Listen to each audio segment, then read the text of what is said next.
And I got a P20,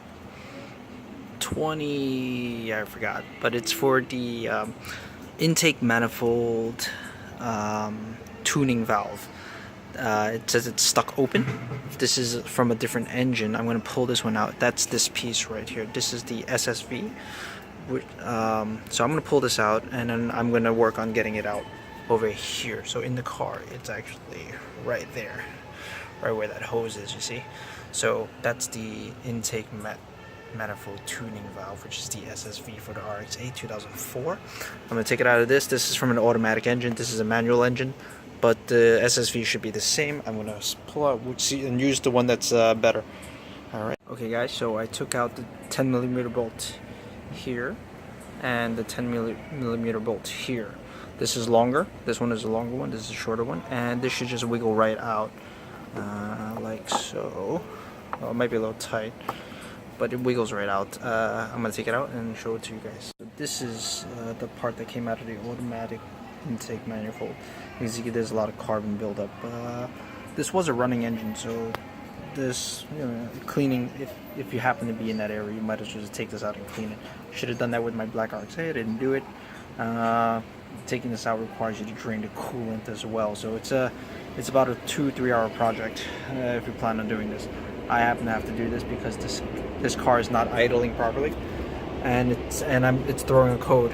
So there's a lot that needs to be taken care of. First thing we have to take out is the battery and the battery casing. Then we're gonna have to take out the air pump, disconnect the PCM, and drain the coolant, disconnect all the coolant hoses, and finally get underneath the body and take off this piece. Got to take that off to get behind here, because this pulls out at least 4 inches, so you need the room to pull it out.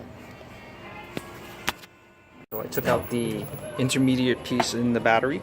This is the battery casing, and this is a lower piece. Usually has 3 screws. I'm missing one here. I have 1 screw here, 1 screw here. Take that out. This base should come out, and now we should have room to access the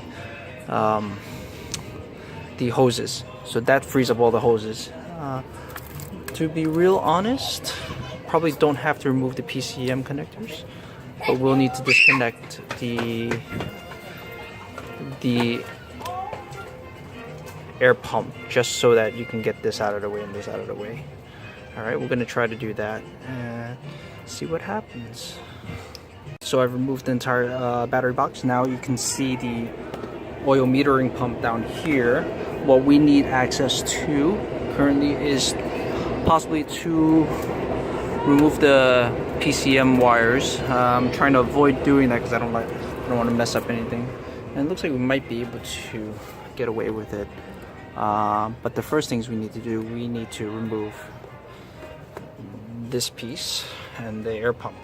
So the air pump's the next thing that's gonna come out, and then I'm gonna work on this. I might need to jack up the car to get to this, because the 2 screws that hold this in, 2 bolts that hold this in, are actually on the exhaust manifold. So to disconnect the air pump, you have 1 screw here, right next to the wire, and these 2 screws here to hold it in. Once those are released, you got to release this clamp, pull it out, and this comes right out. Easy peasy. So as you can see, I got the air pump removed. Now I'm going to work my way in here, and I think the next step is definitely to drain the fluids and possibly loosen the bolts on this here. So yeah, it looks like I'm gonna have to drain the fluids now. That's definitely the next step. What I'll probably have to do is loosen up the alternator to remove this bracket so that can come free.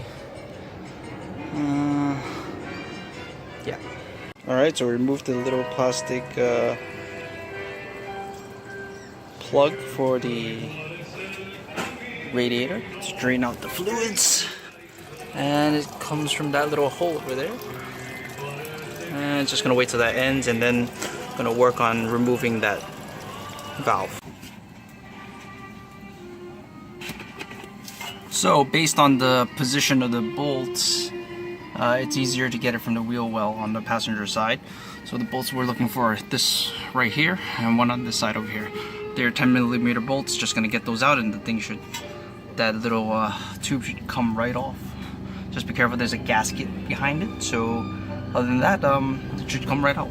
Alright, so took out the two 10mm bolts on the bottom next to the exhaust. Now to loosen this 10mm bolt over here, and notice this is loose now. So once I take this out, I should be able to take this out, this whole piece out, and we should be very close to getting to the SSV. Alright, that's finally out. It was pretty easy. Just once it's off, just turn it counterclockwise slowly and pull up, and it'll come out easily.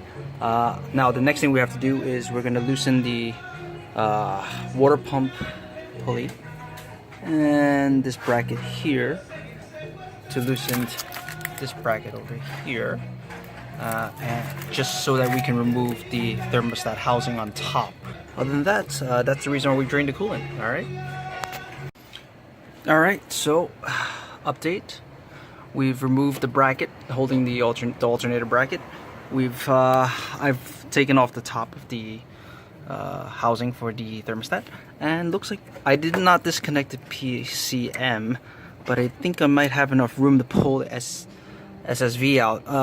Just gotta loosen the two 10mm bolts holding it in, and it should come right out. Just gotta remember to disconnect the vacuum hose and the electrical connector, and that it should pull right out easily actually.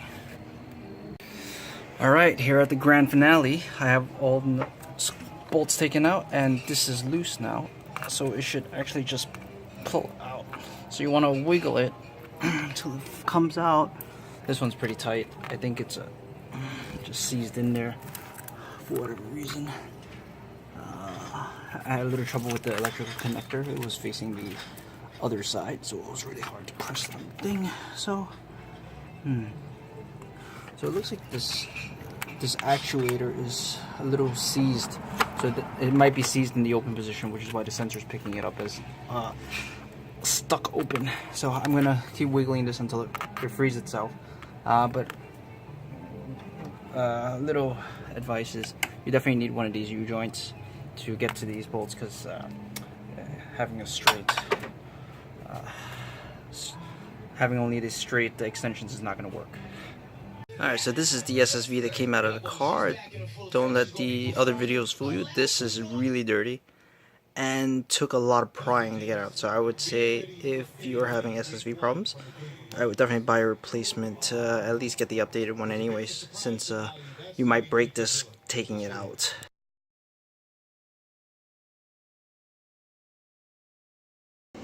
Alright, so I have the two SSVs here. I'm going to use the one that looks better. I'm going to put some more throttle. I'm using throttle body cleaner. This stuff eats away at the carbon that's on this stuff. It did a much better job than the mass airflow sensor cleaner here. So I'm going to use it on both and see which one comes out better. What you need to do is, that's where the SSV came out from. You can tell it's black. I'm going to use some of this throttle body cleaner in there and hopefully get it a little bit cleaner. First thing you want to do is take a rag. Doesn't a small rag, you know, it can't be too big. Just maybe shove it in there. Hopefully catch the carbon so it doesn't get into your engine, because it's gonna flow into. If it gets loose, it's gonna flow into your engine, and so that's probably gonna be a lot worse. But it'll eventually blow out. If it does go into your engine, it'll probably blow out of your exhaust. Okay, so let's get it nice clean, and I'll show you what it looks like afterwards. Alright, got both of them pretty clean. Use almost a whole can of throttle body cleaner to get both of them clean. There's a little bit, here's a shot of the port. See, it was black before, now it's much cleaner. I don't want to spray too much of this stuff in there because I couldn't get a rag in there, which means a lot of that carbon went into the engine, probably gets blown out. But it's cleaner now, so the SSV should slide right in there without a problem. I'm just going to let it air dry and shove it right back in. Alright, so I used a paper towel to get in there into the crevices. It got pretty far back, but I didn't get all the way back, which is okay. As long as the SSV moves freely. Now, the best way to combat the rest of this is to open up the throttle more often, and to get the carbon out of the intake, and then pull it out into the engine and out through the exhaust. Okay, so this piece took 3 hours to take out, took about 5 minutes to put in. It should slide in smoothly if everything is clean, and that's exactly what happened here. It should move freely because this is a valve. It does open and close, so for it to open and close, it spins left and right. So as long as it's freely in and out, it'll move freely within that little space. So everything is moving along smoothly right now. And let's get everything back together in the reverse order of which took everything out. Everything back in place, airbox is in. Now make sure you don't have any extra bolts lying around. If you do, you might want to double check that. But looks like everything's in spec. I made the originally this was a little loose, so I made it a little tighter. This was slipping, so I tightened the belt a little bit more.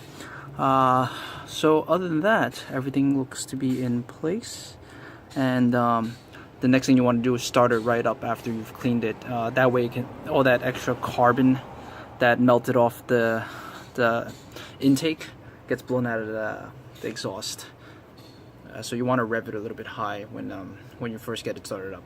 Alright, so we're gonna put in the battery and then finish this off.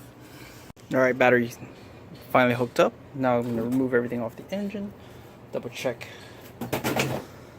make sure nothing falls into the engine. Other than that, we are ready to try to start this sucker up. I have these tubes in here. I'm going to plug this one. Doesn't really matter. These are the nipples that go into the intake manifold, the lower intake manifold. Alright, let's go crank this baby up. Alright, car's still getting power.